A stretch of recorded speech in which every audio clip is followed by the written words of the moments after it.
ప్రియమైన మిత్రులారా, పక్కా అప్డేట్ ఛానల్కి స్వాగతం. ట్రంప్ వేసిన 50% టారిఫ్ నిర్ణయం నిజంగా శక్తి ప్రదర్శన కాదు.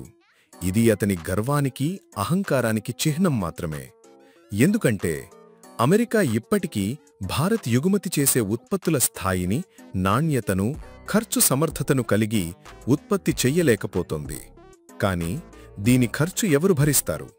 అమెరికన్ ప్రజలే. అది డాలర్ల రూపంలో కావచ్చు, లేదా ఇంకేదైనా రూపంలో కావచ్చు, కానీ ఖచ్చితంగా వాళ్లకే భారమవుతుంది. ఇప్పటికే అమెరికా మార్కెట్లో 25-30% వరకు హోమ్ టెక్స్టైల్స్ భారత్ నుంచే వస్తున్నాయి. మరి ట్రంప్ ఏమనుకుంటున్నాడు? సండే బ్రంచ్ చేసి గోల్ఫాడి వచ్చిన అమెరికన్లు బెడ్షీట్లు కుట్టేస్తారా?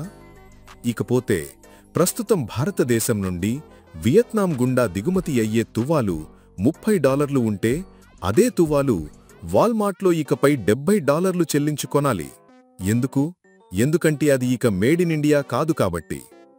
ఒక్కో 3 మాత్రలకి ఒకటి అమెరికాలో వాడేది భారతదేశం నుంచే వస్తోంది. భారత్ జనరిక్ మందులకు ప్రపంచంలో నంబర్ 1 సరఫరాదారు. ఇప్పుడు టారిఫ్ పెడతారా? అయితే ఇన్సులిన్, యాంటీబయోటిక్స్ లాంటి అవసరమైన మందులకు అమెరికన్లు రెట్టింపు ధరలు కట్టాల్సిన పరిస్థితి వస్తుంది. కరోనా టైమ్స్ గుర్తుందా? అప్పట్లో అమెరికా స్వయంగా భారత్ను వేడుకుంది కొన్ని ఔషధాల ఎగుమతులపై నిషేధం ఎత్తేయమని. మరి ఇప్పుడు భారత్ అమెరికాకు ఏటా సుమారు $2.4 బిలియన్ విలువైన ఆటో కాంపోనెంట్స్ ఎగుమతి చేస్తోంది. అదే భాగాలు డెట్రాయిట్ లాంటి ప్రాంతాల్లో తయారు చేయమంటే వారానికి 3 రోజులు పనిచేసి 3 రోజులు సెలవు తీసుకునే ఉద్యోగులతో కుదురుదా? ఇక ట్రంప్ సోషల్ మీడియా యోధులు, లింక్డ్ఇన్ ఇన్ఫ్లుయెన్సర్లు వాళ్లంతా ఫ్యాక్టరీల్లో పనిచేస్తారా? అసలు పనిచేయగలరా? ఒకవేళ తాత్కాలికంగా భారత్ ఎగుమతులు తగ్గినా దీర్ఘకాలంలో పరిస్థితి మారుతుంది. ఇప్పటికే భారత్ యూరోపియన్ యూనియన్ అనగా EU, EFTA, ఆఫ్రికా, ఏసియాన్ దేశాలతో ఫ్రీ ట్రేడ్ ఒప్పందాల చర్చలు కొనసాగిస్తోంది. కొత్త మార్కెట్లు తారసపడతాయి. గతంలో 2019లో అమెరికా టారిఫ్ వేయగానే భారత ఎగుమతిదారులు US నుంచి జపాన్, కొరియా వైపు మళ్లారు. ఇప్పుడు కూడా అదే జరుగుతుంది. మనం నేర్చుకుంటాం, మనం మార్చుకుంటాం. ఇప్పుడు ప్రశ్న ఇది: మాగా మద్దతుదారులు $45కు ఒక జత సాక్సులు కొనగలరా?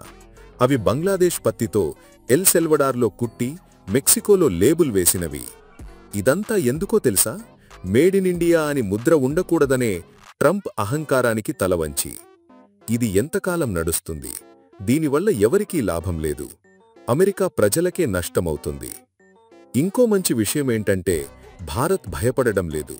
ట్రంప్ వేసిన ఈ టారిఫ్ డబ్బా వల్ల భారత్ తూర్పు దేశాలు, గ్లోబల్ సౌత్ వైపు మరింత వేగంగా మలుపు తిరుగుతోంది. ఎందుకంటే ట్రంప్కి ఇప్పుడు ఎవ్వరూ వినటం లేదు. చైనా నియంత్రణలోకి రావడం లేదు. రష్యా పట్టించుకోవడం లేదు. భారత్ అయితే ఒత్తిడికి లోనవడం లేదు. సారాంశంగా చెప్పాలంటే భారత్ విస్తరిస్తుంది, కొత్త మార్కెట్లలోకి వెళ్తుంది. అమెరికన్లు అధిక ధరలు చెల్లించాలి. భారత్ ప్రత్యామ్నాయ మార్గాలు కనుగొంటుంది. అమెరికా అప్పు, ద్రవ్యోల్బణం సమస్యలతో అలమటిస్తుంది. Elon Musk social media algorithm వాడి ట్రంప్ అభిమాన పోస్టులు పెంచినా నిజాన్ని మార్చలేడు. ఇది సింక్ అయ్యేదాకా టైం ఉంది. కానీ వాస్తవం తప్పదు. ఈ వీడియో చూసినందుకు ధన్యవాదాలు. మీకు ఈ వీడియో నచ్చితే దయచేసి లైక్ చేయండి, షేర్ చేయండి, కామెంట్ చేయండి మరియు మా ఛానల్కి సబ్స్క్రైబ్ చేయండి.